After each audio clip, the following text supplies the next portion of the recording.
Abra sua Bíblia no Salmo 23, verso número meia dúzia, 6, o último versículo. Certamente que a bondade e a misericórdia me seguirão todos os dias da minha vida, e habitarei na casa do Senhor por longos dias. Amém. Agora vá, por gentileza, para o Evangelho de Lucas, capítulo meia dúzia, capítulo 6, verso 36. Sede, pois, misericordiosos, como também vosso Pai é misericordioso. Não julgueis e não sereis julgados. Não condeneis e não sereis condenados.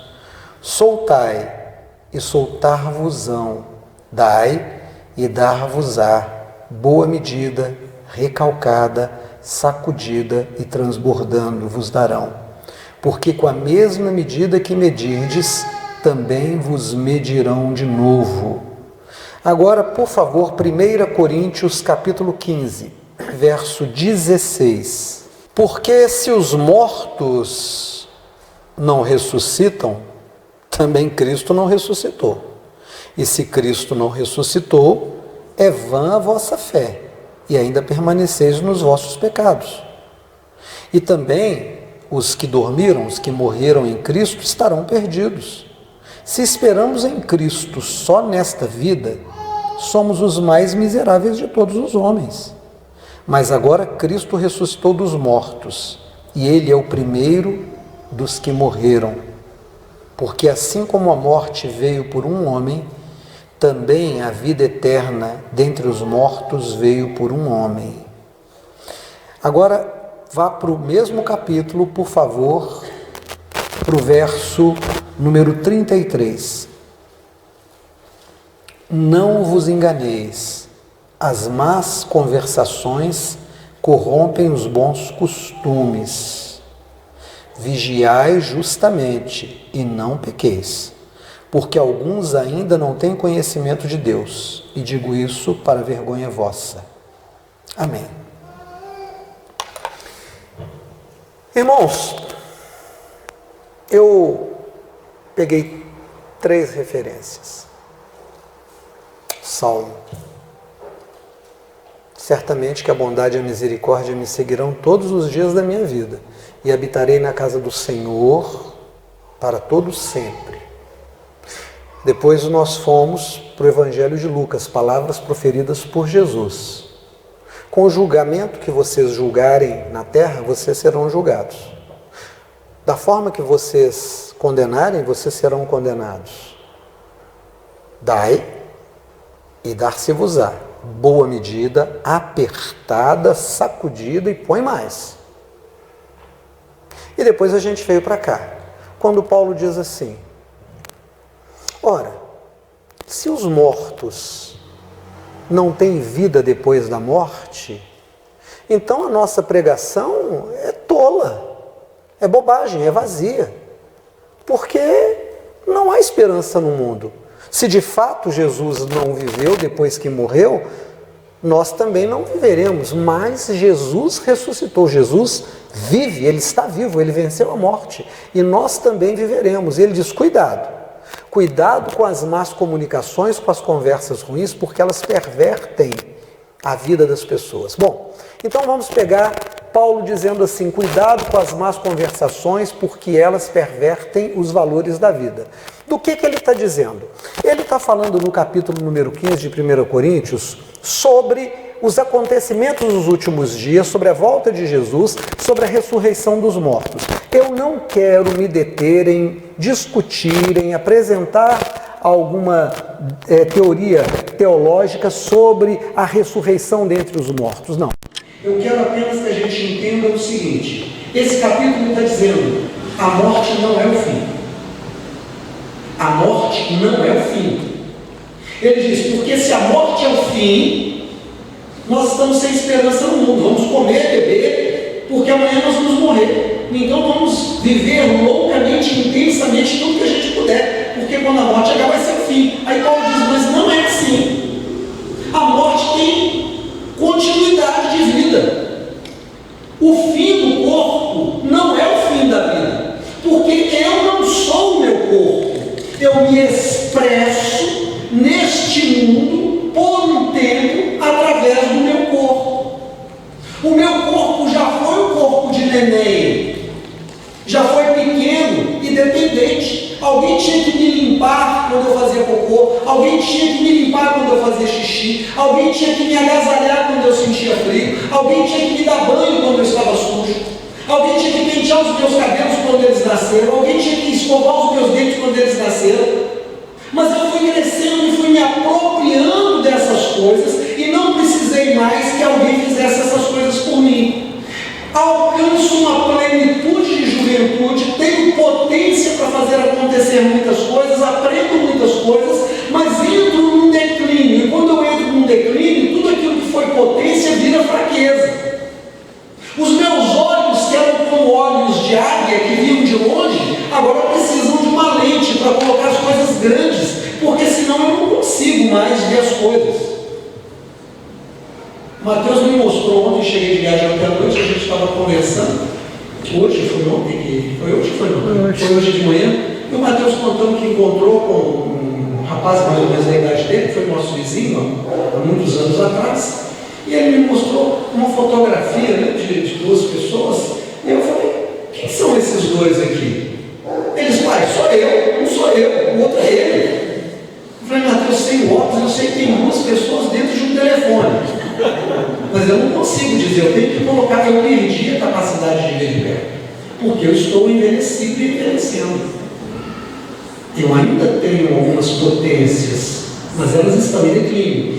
Então não é incomum que a pessoa que alcance certa idade, em algum momento, precise de novo que alguém venha limpar o cocô quando ele faz cocô. Que alguém coloque nele uma fralda como era há 60, 80 anos atrás. Que coloque nele um talquinho porque passando, porque ficou um pouquinho de xixi naquela fralda. Que precise dar banho, que precise pôr comida na roupa. Que precise colocar talco na roupa e comida na boca. Não é? Irmãos, olha como é que é a vida. Mas em algum momento, esse corpo que a gente usa precisa ser desocupado. É como um sapato que você usa por muito tempo. Em algum momento você tem que tirar o sapato porque ele furou, porque ele está desconfortável, porque ele rasgou. É como uma roupa que você gosta muito, usou há muito tempo, mas em algum momento não dá para usar mais, porque ela descoloriu, porque ela ficou puída, porque ela agora rasgou. O corpo ele vai perdendo força. Então, eu não sou esse corpo que eu uso. Você não é esse corpo que você usa. O corpo é feito para acabar. O corpo é feito para acabar. Mas por que nós, então, que somos uma consciência, ou que somos várias consciências, habitamos corpos? Por que eu habito meu corpo? Para que eu aprenda, para que eu tenha conhecimento, para que eu desenvolva saber. A grande riqueza é a sabedoria. E o que é a sabedoria? Sabedoria é a capacidade de entender e aplicar o conhecimento. Não há sabedoria quando você apenas tem o conhecimento. Não adianta ter o conhecimento, você precisa saber aplicar o conhecimento. Então vamos imaginar que o Felipe, que está lá atrás, ele pega um manual, ele vai para a internet e ele aprenda toda a teoria de como fazer voar um avião. Mas ele tem um conhecimento, mas quando ele senta num banco da cabine de um avião, ele não sabe fazer o avião voar. Ele tem o conhecimento, mas ele não sabe aplicar o conhecimento.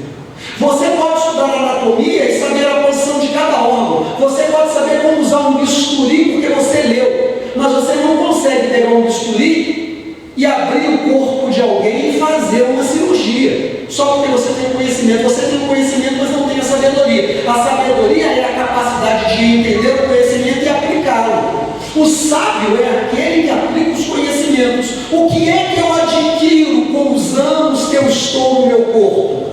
Eu adquiro conhecimentos, mas eu sou convocado a aplicar esses conhecimentos. Quando eu tenho conhecimento, mas eu não tenho a habilidade de aplicar esses conhecimentos, eu continuo atrasado.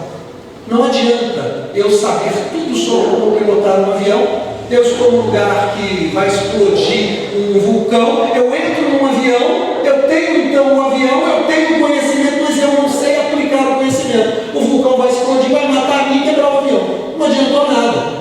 Então eu passo pela vida para saber quais são as coisas importantes da vida. A primeira coisa importante da vida que eu preciso entender é que eu vivo num corpo que vai morrer, mas que o corpo não sou eu. Eu não vou morrer. A vida é real, a vida continua. A consciência da existência continua. O corpo, que Paulo vai chamar em 1 Coríntios de corpo espiritual, ele existe. E ele sente dor, e ele sente prazer, e ele tem sentimentos e emoções, e ele continua num processo de conhecimento. Então, o final da vida do corpo não é o final da existência. A vida após a morte é a realidade. Mas, pastor, então o que é que eu acumulo aqui? Qual é o conhecimento que eu tenho que acumular? O conhecimento que eu tenho que acumular é que tudo que eu fizer aqui vai ter peso do outro lado. Eu vou dar para você um exemplo que é muito simples e todos aqui já viveram isso. Você entrou um dia numa escola. Você não sabia ler. Você não sabia escrever. Alguém muito gentil, que provavelmente era uma professora, deve ter começado a te ensinar junto com sua mãe, junto talvez com seu pai, que havia um signo, um símbolo, que era um tracinho com uma bolinha à sua direita, coladinho embaixo, que tinha um som de B, mas que haviam outros, existiam ainda 5 outros caracteres, que cada um também tinha um som, A, E, I, O, U, e quando você pegava o primeiro, que era A, e colocava na frente desse desenhozinho que chamava B, B mais A dá B mais E, B mais I, B mais O, B mais U. Alguém te ensinou isso lá, mas não te ensinou só isso, te ensinou um monte de coisa. No final daquele ano, alguém te chamou e disse assim: aqui tem um texto para você ler, tem um livrinho, tem alguma coisa que você vai ler. E você começou.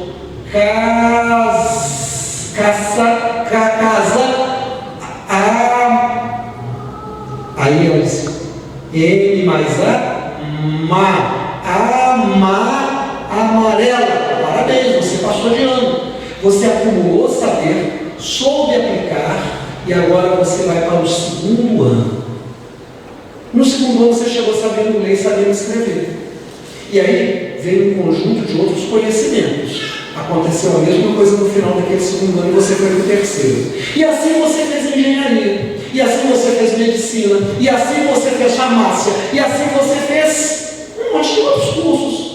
Você fez o segundo grau, você fez um monte de coisa, você vai acumulando e aplicando conhecimento. Então, nesta vida nós estamos aqui vivendo desde que nascemos e vamos alcançando a nossa perfeição, conhecimento que nós vamos aplicar do outro lado.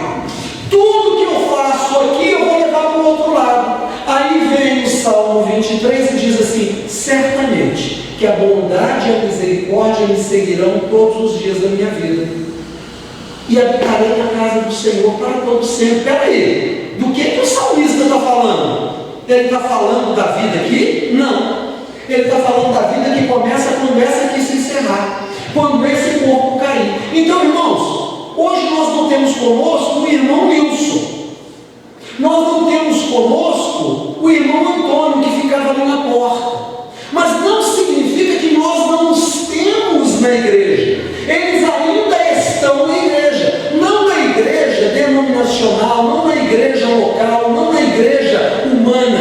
Mas eles estão na igreja chamada existência no corpo de Cristo. E eles continuam o processo de aprendizado do outro lado. Eles continuam trabalhando do outro lado. Só que eles trabalham com as coisas que eles levaram daqui. Como você levou muitas das coisas que você aprendeu no primeiro ano para o segundo e aplicou, porque quando você chegou na faculdade, ou quando você chega na faculdade e você pega uma equação complexa, ou quando você pega um texto extremamente profundo, ou quando você pega um manual nó técnico e você precisa desembolar, entender, aplicar e construir alguma coisa com aquilo, você fez tudo isso com o A, com o E, com o I, com o U, que você aprendeu no primeiro ano, com o B, com o P, com o D, que você somou as 5 vogais e que você não tem como ler um tratado de direito sem levar o A e o U que você aprendeu com a professora do primeiro ano. Você não tem como ter misericórdia do outro lado se você não tiver misericórdia aqui.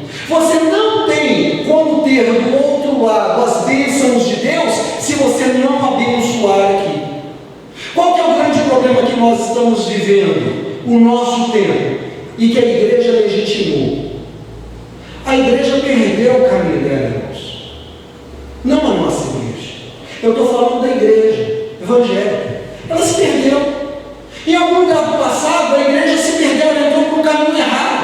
Ela começou a dizer que as bênçãos de Deus são para aqui, que Deus vai fazer você prosperar, que a única coisa que Deus vai fazer na sua vida é te fazer prosperar, que o que Deus vai fazer na sua vida é curar o seu corpo de qualquer enfermidade, que o que Deus vai fazer é te dar um casamento maravilhoso. Mas parou por aí, nenhum problema. Deus abençoa a sua vida profissional, Deus abençoa a sua vida financeira, Deus abençoa a sua vida familiar, Deus abençoa a sua vida romântica, Deus abençoa a sua saúde, mas isso é zero, isso é nada, porque o corpo foi feito para morrer. Então, ainda que eu ame muito um homem, ainda que eu ame muito uma mulher, seja como meu parceiro de vida, seja como filho, seja como pai, eu vou deixar essa pessoa para trás.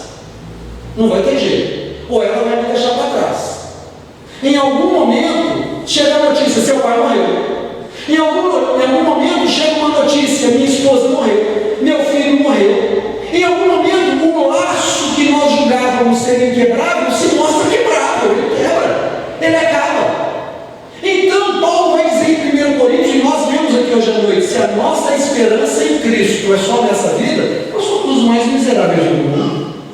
Se eu creio em Deus só para curar minha enfermidade, o que adianta ele passar a minha vida inteira me curando se no final eu vou morrer? Se a minha esperança em Cristo é ter carro, ter dinheiro, ter casa, o que adianta isso no último dia de vida? Eu e o Wesley temos uma amiga em comum que eu gosto muito e eu acredito que ele também gosta muito.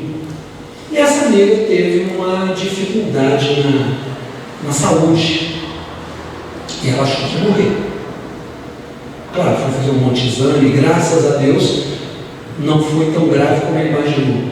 Mas de vez eu conversava com ela e disse assim, teve um momento, ela é jovem, teve um momento que você achou que um vento entrou pela janela e soprou todas as páginas da sua agenda de vida. E você que pensava que ia viajar muito, construir, amar muito, ter muitas alegrias e muitos prazeres, de repente você achou que a sua vida ia ficar tão pequenininha que não ia dar para fazer mais nada disso. Você entrou em desespero, porque você não teria mais a oportunidade de fazer tudo isso. Você achou que ia morrer rápido.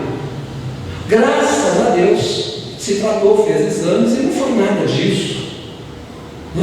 De repente você olhou e a agenda ainda tinha muitas páginas pela frente, para que você possa escrever na sua vida muitos amores, muitos beijos, muitas festas, muitas viagens, muitas coisas. Aí eu disse, cuidado como você vai escrever, porque se você escrever, ocupar todas as páginas só com as coisas dessa vida, quando chegar a última página você vai ficar desesperado, porque não tem nada de bom para levar para o outro lado. Irmão, qual é o saber que eu preciso aplicar na minha vida? Olha o que ele disse, o salmista: certamente que a bondade e a misericórdia me seguirão todos os dias da minha vida. Para que a bondade me acompanhe do outro lado, para que a misericórdia me acompanhe do outro lado, quando eu vou viver longos dias na casa do Senhor, eu preciso ser bondoso e misericordioso. Eu preciso ter o conhecimento de que a vida não é esse tempo que eu estou aqui. A vida começa no final dessa. Nessa daqui eu tenho que entender que quando eu tenho demais, alguém tem de menos. Que quando eu sou duro com alguém, quase sempre eu estou sendo injusto com esse alguém. Que quando eu busco um privilégio para mim, eu tirei direito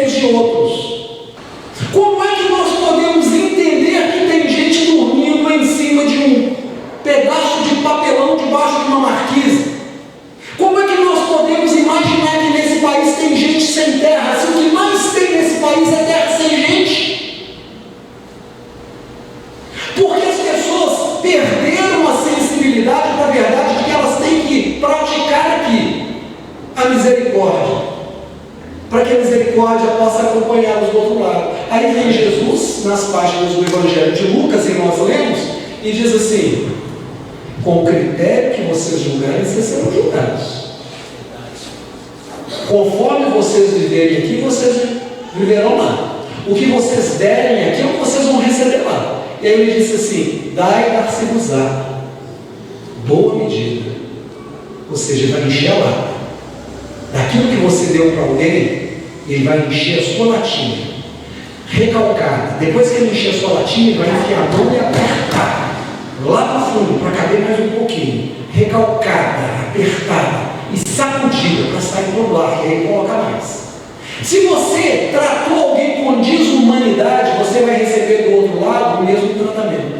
Se você gritou com alguém, você vai receber do outro lado o grito. Se você passou por alguém que disse para você: eu estou com fome, me ajuda, e você disse: ah, não, e chegou ali na frente, você gastou o seu dinheiro com uma bobagem, você vai ser responsabilizado pela falta de sensibilidade. Queridos pastores, esse negócio é muito sério, né? É muito sério. É por isso que eu tenho que me preocupar com aqueles que não têm. É por isso que eu tenho que me preocupar com aquele que está sofrendo. É por isso que eu tenho que me preocupar com a criança que está mamando num peito murcho, que não tem leite, que está debaixo de uma marquise. É por isso que eu tenho que me preocupar com o velho que não tem uma aposentadoria, enquanto milhares de pessoas nesse país têm aposentadorias milionárias. Não pense que a vida termina na morte, a vida começa na morte. E tudo que você plantou aqui, você leva do outro lado. Ah, eu estou pensando nos crentes que fizeram a minha. Eu estou pensando nos crentes que disseram de boca larga aí que bandido bom é bandido morto. O que você acha que você vai conseguir lá do outro lado? O que você acha que Jesus vai te dar lá do outro lado? Você acha que você está brincando com a fé? Quando você não ouve o choro de alguém que está sofrendo, quando você não se preocupa com quem está no hospital sem vaga, quando você não se preocupa e sabe que políticos estão roubando descaradamente, quando você é incapaz de tirar alguma coisa e levar para alguém, nós perdemos a sensibilidade, nós perdemos a nossa humanidade. Hoje nós estamos na cultura do eu não quero envelhecer. Não, pelo amor de Deus, eu não quero envelhecer, então eu vou usar todos os tratamentos para eu permanecer jovem. Eu não quero morrer. Quando fala de morrer, você procura uma madeira depressa e bate na madeira. Não pode ser no plástico, não pode ser no acrílico, não pode ser no vidro, tem que ser na madeira. Porque você ainda carrega uma crendice que madeira espanta o mal olhado. Por que madeira espanta o mal olhado? Porque na madeira punha fogo e fazia uma chalotezinha assim para poder iluminar, espantava as trevas. As pessoas têm uma mania de pensar: isso é madeira? Deixa eu ver. Dava 3 taquinhos dela para saber se era madeira. Daí que saiu esse negócio de dar 3 coisinhas da madeira. Mas quer saber de uma coisa? Não adiantou nada. Se nós plantarmos coisas ruins, nós levaremos coisas ruins. Se nós esquecermos de cuidarmos dos pobres, dos necessitados, dos doentes, se a nossa religião não fizer a gente parar e ouvir sobre o sofrimento do outro, pode ser até que eu não tenha nem sequer o dinheiro para dar, mas eu tenho o ouvido para ouvir, eu tenho a boca para dar uma palavra de oração ou para ficar fechada num silêncio que consola. E aí eu disse para essa nossa amiga em comum: Deus te deu mais tempo, cuidado com o que você vai escrever nessas páginas que estão aí, porque agora você voltou àquela perspectiva e você vai ter a tentação de achar que você não vai morrer. A pior coisa que você pode fazer é fazer da sua religião alguma coisa que não te torne uma pessoa melhor. Não adianta você achar que a religião vai te dar marido, não adianta você achar que a religião vai te dar esposa, não adianta você chegar para Deus e pedir dinheiro, pedir casa, pedir carro, pedir emprego. Não adianta você pedir a Deus para curar você das enfermidades. O que você precisa buscar de Deus é um coração quebrantado. O que você precisa buscar de Deus é uma alma generosa. O que você precisa ter de Deus é a certeza de que quando você sair desse mundo, você vai levar para o outro lado um tesouro. Aí vem Jesus e diz assim: não ajunteis tesouros onde o ladrão rouba, onde a praça come e a ferrugem corrói, mas ajuntem tesouro onde o ladrão não rouba, onde a praça não come e onde a ferrugem não corrói. O que ele estava falando? Ele estava falando de você, através dos ensinos da religião, se tornar uma pessoa boa. E para completar, eu quero me lembrar de um trecho de uma mensagem que eu preguei aqui. Quando eu disse de um versículo bíblico que fala, Jesus disse: se os teus olhos forem bons, todo o teu corpo estará na luz. Se os teus olhos forem maus, todo o teu corpo estará nas trevas. Se a sua religião não te faz uma pessoa melhor, os seus olhos são ruins. Gente, presta atenção no que eu vou falar para você. Se a sua religião não faz você entender que tortura é crime contra Deus, se a sua religião não faz você entender que qualquer preconceito é crime contra Deus, pastor, eu não gosto de gay, então tem duas notícias para você. Primeiro, isso é preconceito. Segundo, Deus não ama preconceituosos. Mas eu tenho 30 anos de igreja, sabe o que você vai levar para o outro lado? Chibatada. Pastor, eu não gosto de preto. Deixa eu te falar uma coisa. Aqui dentro dessa igreja hoje só tem preto. Preto de um monte de cor. Porque houve uma mistura. Então nós não podemos aceitar nenhum tipo de preconceito, irmãos. Nem contra a liberdade de existência sexual de qualquer pessoa, nem contra a cor de qualquer pessoa, nem contra o jeito de falar. Sabe qual outra forma de crime contra Deus? Olha aqui para mim, em nome de Jesus, o que é chamado de bullying. O que é bullying? Bullying é o abuso contra o mais fraco. Bullying não é outra coisa. Não se faz bullying na escola contra o menino forte. Não se faz bullying na escola contra a menina mais forte. Mas escolhem os mais fracos. Então ensine para sua filha. Ensine para o seu filho a não perseguir, a não maltratar aqueles que são mais fracos, pelo contrário, a ajudar. Nós somos convocados pelo Evangelho de Jesus a sermos pessoas melhores. Por quê? Porque nós receberemos na vida, que começa no final do corpo, tudo que nós fizermos agora. Pastor, mas eu não tenho tempo, porque eu trabalho demais, isso eu tenho visto muito. Eu não tenho tempo para os meus filhos. E você acha esquisito quando no futuro seus filhos não tiverem tempo para você? Você não criou conexão. Irmãos, isso é muito sério. E eu quero usar isso como exemplo. Se você não tem tempo para Deus agora, você acha que Deus vai ter tempo para você? Daí dar-se-vos-á. Irmãos, eu não estou inventando, está escrito aqui, ó. Nós lemos juntos. Daí dar-se-vos-á. Se você não tem tempo para Deus, você acha que Deus vai ter tempo para você?